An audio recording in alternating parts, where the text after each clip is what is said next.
அதாவது lockup death அப்படின்றது நான் எப்படி பார்க்குறேன்னா, அது வந்து இன்றைக்கி தான் நடந்துச்சு, இன்றைக்கி தான் ஒரு வீடியோ எடுத்தாங்க வெளியில் வந்துருச்சு அப்படிலாம் கிடையாது.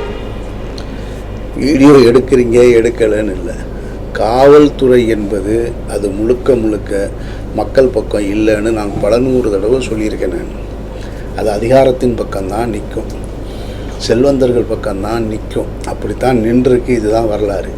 எங்கேயாவது ஒன்று ரெண்டு சூழலில் ஒன்று ரெண்டு பேர் அவங்கவுங்க மனசாட்சிக்கு கட்டுப்பட்டு பயந்து மக்கள் பக்கம் நிற்பாங்க, அப்படி தான். ஆனால் பொதுவாக அது யாருக்கு கட்டுப்படும்னா, தனக்கு மேலே இருக்கிற அதிகாரிக்கு கட்டுப்படும். அந்த அதிகாரி யாருக்கு கட்டுப்படுவார்னா, தனக்கு ஆணை எடுக்கிற அதிகாரம், இன்னொரு அதிகாரம் இருக்குல்ல, அங்கே கட்டுப்படுவார். இதுதான் காவல்துறையோட செட்டப். இந்த சிஸ்டமே இதுதான். இதில் யாரையும் குறை சொல்கிறதுலாம் ஒன்றுமே கிடையாது. இந்த சிறப்பு படை வந்து உள்ளே வந்து நுழைஞ்சிச்சு, அவங்க அடித்தாங்க அப்படின்னா சும்மா போகிற யாரையும் அடிக்க மாட்டாங்க. அவங்களுக்கு ஒருத்தர் இன்ஸ்ட்ரக்ஷன் கொடுத்துருக்காங்க. அவர் யார்?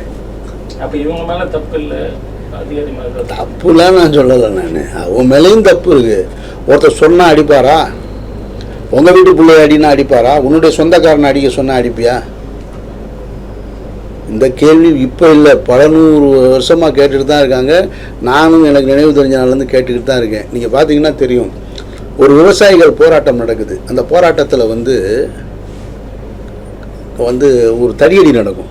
அந்த தடியடியை நடத்துகிறவன் யாருன்னு பார்த்தா அவன் ஒரு விவசாயியோட மகனாக இருக்கும். அவன் கிராமத்திலேருந்து போலீஸ் வேலைக்கு வந்தவனாக இருப்பான். அவன் தான் முதல்ல அடிப்பான். காரணம், அவன் எங்கள் ஆஃபீஸர் சொல்லிட்டாரு நான் அடிக்கிறேன் அப்படின்னு. அடிச்சுட்டு வீட்டில் போய் என்ன செய்வான்னு அவனுக்கும் தெரியாது. அவன் யாருக்கு போராடுறான்? இந்த போராட்டம் காவிரி நீர் பிரச்சனையா? நாங்கள் இது காவிரி நீர் பிரச்சனைக்காக போராட்டம் நடத்தும்போது நானும் வெற்றிமாறன்லாம் போகும்போது ஒரு சின்ன பசங்க தான் வந்து போலீஸ்காரங்க அடித்தாங்க. வெற்றிமாறனை கூட கீழே தள்ளினாங்க. அப்போ இதே கேள்வியை நான் சேப்பாக்கத்தில் அப்போ இதே கேள்வியை முன் வச்சேன். அந்த கேள்வியை முன் வச்சோம், நீ எந்த ஊர்லேருந்து வந்த? நீ ஒரு கிராமத்துக்காரன் தானே, விவசாயம் நானாக பண்ணுறேன், நீ தானே பண்ணுற, உனக்கு தானே போராடிக்கிட்டு இருக்கோம். அப்போ அவனுக்கு அது தெரியாது. ஆஃபீஸர் சொல்லிட்டாங்க அடிக்கணும், இவ்வளோதான் மனநிலை. ஒரு அதிகாரி சொன்னாலும் அடித்தா நம்ம வாழ்க்கை பறிபோகுதுன்றதை இந்த திருப்போணம் வழக்கு வந்து அந்த காவலர்களுக்கு உணர்த்தியிருக்கு. இப்போ அவங்க எஸ்கேப் ஆகிட்டாங்கல்ல, நீங்கள் மாட்டிக்கிட்டீங்கல்ல. அப்போ இது வந்து இது இந்த ஆட்சியில் நடந்தது அந்த ஆட்சியில் நடந்தது அப்படின்லாம் கிடையாது. இது எல்லா ஆட்சிகள்லேயும் நடந்துட்டு தான் இருக்குது. உலகம் பூரா நடந்துக்கிட்டு இருக்கு. நீங்கள் அமெரிக்காவில் பார்க்கலையா? ஒரு கருப்புன இளைஞரை வந்து ஒரு வெள்ளைக்கார போலீஸு தன்னுடைய முட்டிக்காலை வச்சு கழுத்தில் அமுக்கி கொலை செஞ்சதை பார்க்கல? அந்த அதிகாரம் இருக்கு இல்லையா, அது மக்களுக்கான அதிகாரமாக. நான் நினைக்கலைங்க, அதுதான் அதோட சிஸ்டம்னு உங்களுக்கு சொல்கிறேன்.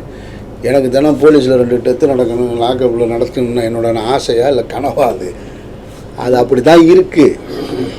நீங்கள் இந்த ஆட்சியில் நடந்துருச்சு, போன ஆட்சி சரி இல்லை, இந்த ஆட்சியில் நடந்ததுக்காக ஆட்சி மாற்றம் நிகழ்ந்துட்டு அது நடக்காதுன்னு நினைக்கிறது, அது வந்து முழுக்க முழுக்க அரசியல் தான். அது எந்த ஆட்சி வந்தாலும் இது நடந்துக்கிட்டே இருக்கும், நடந்துட்டு தான் இருக்குது, நடந்துட்டு தான் இருந்தது.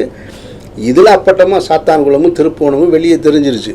இப்போ இன்றைக்கி கூட பார்த்தீங்கன்னாக்கும் 5 மாதத்துக்கு முன்னாடி தேனியில் அடித்த ஒரு வீடியோ இப்போ ரிலீஸ் ஆகிருக்கு.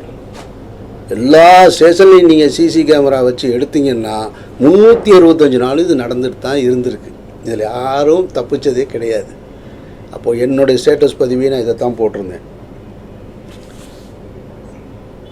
லாக்அப் டெத்துன்றது திராவிட கட்சிகளின் கொள்கையா அல்லது காவல்துறையின் கௌரவமா? அதான் என்னுடைய கொஸ்டினே. அது இப்போ நீங்கள் அதான் இப்போ பெரும்பாலும் எப்போ நீங்கள் எப்படி பேசுகிறோமோ அதே போல் சொல்லிட்டு இப்போ நீங்கள் முருகன் மாநாடு குறித்து பேசுனீங்க. பிஜேபி வந்து பல விமர்சனங்களை வச்சுருந்தாங்க. அதுக்கான நீங்கள் எந்த ரிப்பேரும் பண்ணவும் எது கொடுக்கணும்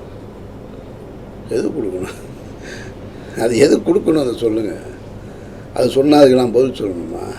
அது பொழுது போல் தமிழ்நாட்டில் ஆட்சி மாற்றுறதுக்காக ஏதாவது ஒன்று செய்யணும்னு நினைக்கிறாங்க. அவங்களுக்கெல்லாம் பதில் சொல்லிட்டுலாம் இருக்க முடியாது.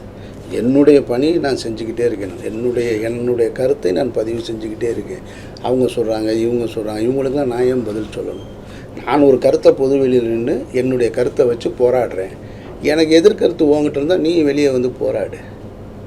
அன்னைக்கு பேசுனது உங்கள் சொந்த கருத்து சார். ஏன்னா அவங்க என்ன சொல்கிறாங்க, திமுகவிலேருந்து சொன்னதால தான் பேசினாரு, இல்லை திரும்ப ஒன்று சொல்லியிருப்பாரு. இப்போ அவங்களுக்குலாம் யார் சொன்னாங்க? எனக்கு திமுக சொல்லிச்சு, நான் பேசினவங்களுக்கெல்லாம் யார் சொன்னாங்க? அவங்க சார் மாநாடு நடத்துகிறவங்க. இல்லைங்க, அவங்களுக்கு யார் மாநாடு நடத்த சொன்னால்? இதெல்லாம் யார் பேச சொன்னா? முருகன் சொன்னாரா பேச சொல்லி? யார் பேச சொன்னா? சொல்லுங்க, யார் பேச சொன்னா? அப்புறம் அவங்களுக்கு அது சொந்த கருத்துனா இதுவும் எனக்கு சொந்த கருத்து தானே. அது நீங்கள் தவிர்க்க முடியாது. நீங்கள் பொது வாழ்க்கையில் பொது விஷயத்தை ஒன்றை பேசும்பொழுது எதிர்வினை ஆற்றுவார்கள்லாம் ஆற்றுவாங்க. அது ஏன் அவங்க அப்படி சொன்னாங்கலாம் கேட்கக்கூடாது. அப்புறம் எல்லாவற்றுக்கும் பதில் சொல்லிக்கிட்டு இருக்கணுன்ற அவசியம் இல்லை. என் கருத்தில் நான் உறுதியாக இருக்கேன், உங்கள் கருத்தில் நீங்கள் உறுதியாக இருங்கன்னு தான் சொல்கிறேன். நீங்களும் உறுதியாக இருங்க.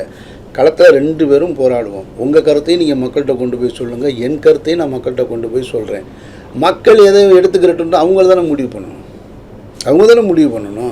நம்ம ஒன்றும் 2 பேரும் சட்டையை பிடிச்சி சண்டை போட்டுக்கிற முடியாது. 2 பேரும் கருத்து எடுத்து வைக்கிறோம். என் கருத்து சரியா, உங்கள் கருத்து சரியான்றதை வாக்களிக்கிற மக்களும் வேடிக்கை பார்க்குற மக்களும் முடிவு பண்ணணும். அவங்க சாய்ஸுக்கே நம்ம விட்டுருவோம். அதை பிளே ஸ்டோர் மற்றும் ஆப் ஸ்டோரில் இருந்து பாலிமர் செயலியை QR கோடு மூலம் பதிவிறக்கம் செய்யுங்கள். செய்திகளை உடனுக்குடன் பெறுங்கள்.